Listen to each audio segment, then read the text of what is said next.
Sir, இப்போது கோடை வெயிலுடைய தாக்கம் மிக அதிகமாக இருக்கிறது.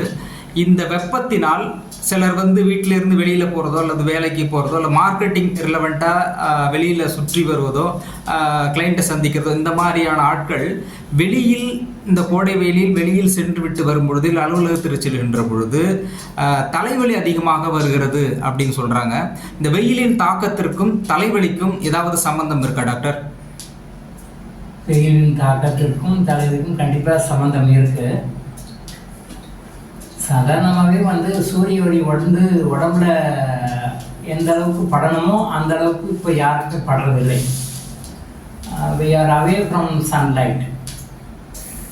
ஒரு குறிப்பிட்ட இடத்துல இருக்கிறோம், வெயில் படாமல் பார்த்துக்கிறோம். வெயில் படுறது தேவையில்லாத ஒரு விஷயம் அப்படின்ற மாதிரி நினச்சிட்டு இருக்கோம்.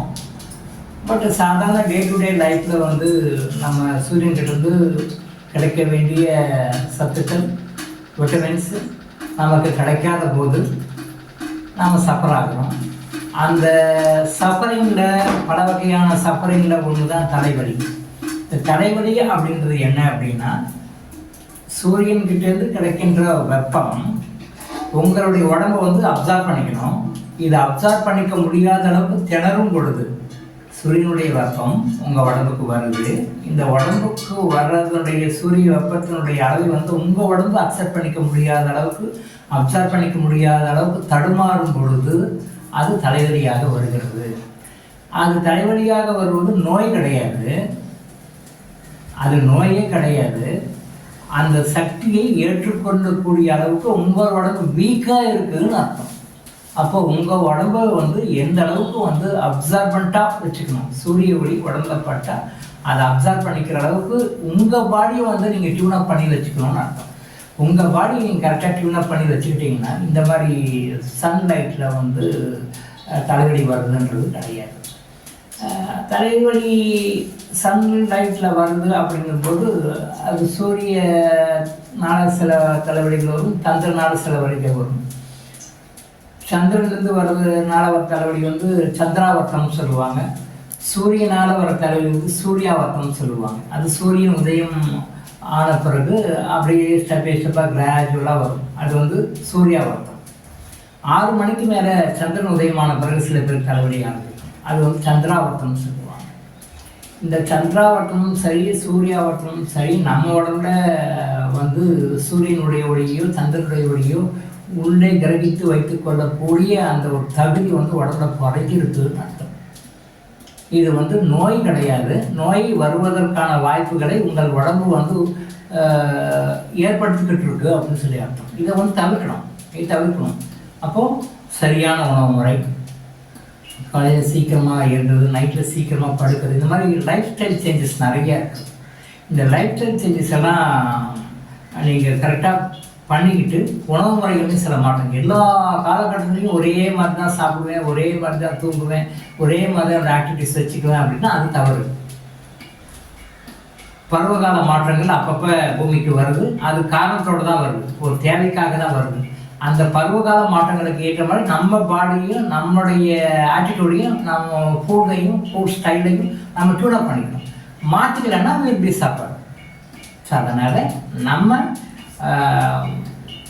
வெயில் காலங்களில், கோடை காலங்களில் சீக்கிரமாக படுக்க போகணும், காலையில் சீக்கிரமாக எழுணும், குளிர்ச்சியை தரக்கூடிய உணவுப் பொருட்களாக சாப்பிடணும். பேக்டு ஐட்டம்ஸ் எல்லாம் வாங்க வேண்டாம். டின்னடு பேக்டு ஐட்டம்ஸ் எல்லாம் இப்போ கூல்ட்ரிங்க்ஸ்னு இருக்குது. இந்த கூல்ட்ரிங்க்ஸ் சில்லுன்னு எடுத்து குடிக்கும்பொழுது குடிக்கிறதுக்கு மட்டும்தான் கூலாக இருக்கும். குடித்து முடித்த பிறகு உடம்புல போய் ஹீட் ஆகும். அது போய் உடம்புல வேறு பிரச்சனை கிரியேட் பண்ணுது. அது அவங்கவுங்களுடைய உடம்புடைய வாத பித்த பிறகு தகுந்த மாதிரி ஒரு நோயாக உருவாகும். சூரியனுடைய வெப்பத்தை தாங்கக்கூடிய அளவுக்கு உடம்பு வீக்காக இருக்குது அப்படின்னும் பொழுது எல்லாருக்குமே ஒரே மாதிரி சிம்டம்ஸ் இருக்காது. அது தலைவலியும் போகலாம். அப்போ அது நோயாக நீங்கள் எடுத்துக்க வேண்டாம். அது நோயாக இருக்குது, அதுக்கு மருந்து சாப்பிட வேண்டாம்.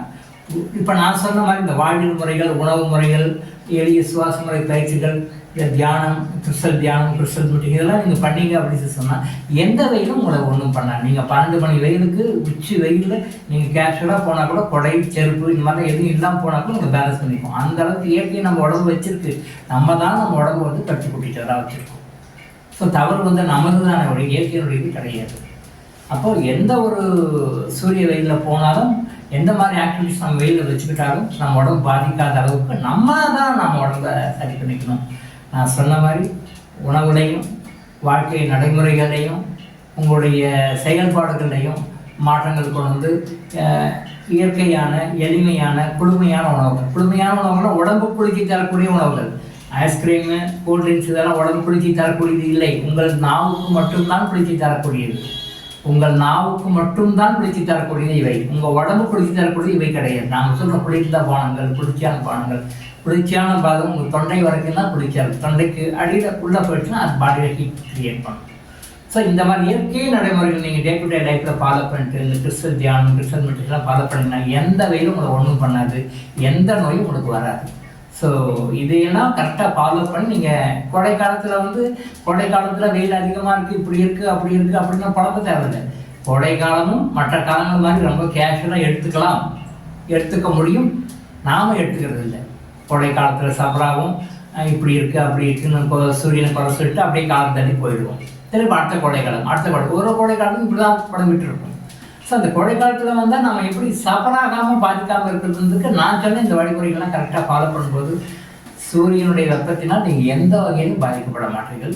சூரியன் எத்தனை டிகிரி செல்சியஸில் போயிட்டு வெப்பத்தை கொடுத்தாலும், எந்த மாதிரியான வெப்பமான சூழ்நிலை நீங்கள் போக வர இருந்தாலும், எந்த மாதிரி நடைமுறை வெப்ப சூழ்நிலை நீங்கள் இருக்க வேண்டிய சூழ்நிலை ஏற்பட்டாலும் நீங்கள் கேஷுவலாக எப்பயுமே கேஷுவலாக இருப்பீங்க. அந்த மாதிரி நடைமுறைக்கு கொண்டு வர வேண்டியது நம்ம உடம்பு நாம தான் பண்ணுறோம். டாக்டர் இளங்கோ ஆயுஷ் ஹாஸ்பிட்டல் வழங்கும் விழிப்புணர்வு இது. தொடர்ந்து இது மாதிரி பல அவேர்னஸ் வீடியோக்களை பார்க்க நம்ம சேனலை சப்ஸ்கிரைப் பண்ணிவிட்டு பெல் பட்டனை ப்ரெஸ் பண்ணுங்கள்.